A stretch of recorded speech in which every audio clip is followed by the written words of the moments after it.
Hello friends, welcome back to my channel once again. Hope you are all fine. BEd 2022-24 third semester exam date কি ভোটের আগে হবে? এটা একটা বড় কোয়ারি প্রত্যেকের কাছে, কারণ যত দিন এগিয়ে আসছে ততই আমার মনে হচ্ছে যে হয়তো এক্সাম হবে না। তো বলে রাখি, আপনাদের সমস্ত যে ঝামেলা অর্থাৎ ফাইনাল টিচিং, সেকেন্ড সেমিস্টারের রেজাল্ট এবং তার সঙ্গে এক্সাম ফর্ম ফিল আপ সবই কিন্তু কমপ্লিট হয়েছে।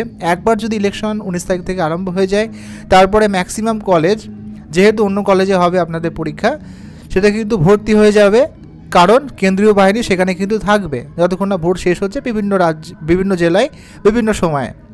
তো অবশ্যই ইউনিভার্সিটি চাইবে আপনাদের এক্সামটা 19 তারিখের মধ্যে নিয়ে নেওয়ার।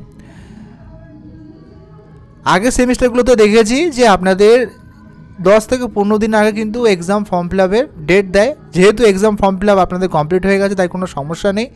এখনও পর্যন্ত যেটুকু আপডেট, আগের ভিডিওতেও বলেছি, 19 তারিখের আগেই কিন্তু এক্সাম হওয়ার একটা প্রবল সম্ভাবনা আছে এবং তেমনটাই কিন্তু আপডেট পাওয়া যাচ্ছে।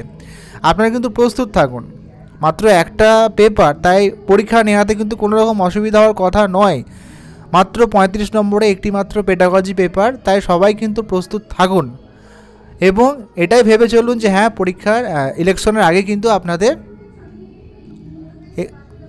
এক্সামটা হবে, ইলেকশনের আগেই আপনাদের এক্সামটা হবে, এমনটা ভেবেই কিন্তু আপনারা প্রস্তুতি চালান। এবং এটুকু আশা করা যাচ্ছে যে সেরকম যদি হয়, তাহলে 10 বা 12 দিন আগে অবশ্যই এক্সাম যে নোটিফিকেশন অ্যাডমিট কার্ড দেওয়ার, যেহেতু এক্সাম ফর্ম ফিল আপ হয়ে গেছে, সেটা দিয়ে দেবে।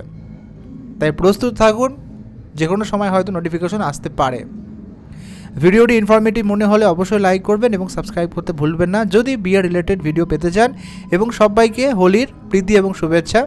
আশা করি আপনাদের দিন শুভ যাক, সবাই যেন তাদের জীবনটা রঙিনভাবে সাজিয়ে তুলতে পারে। সবাই সুস্থ থাকুন, ভালো থাকুন এবং সাবধানে থাকুন। ধন্যবাদ।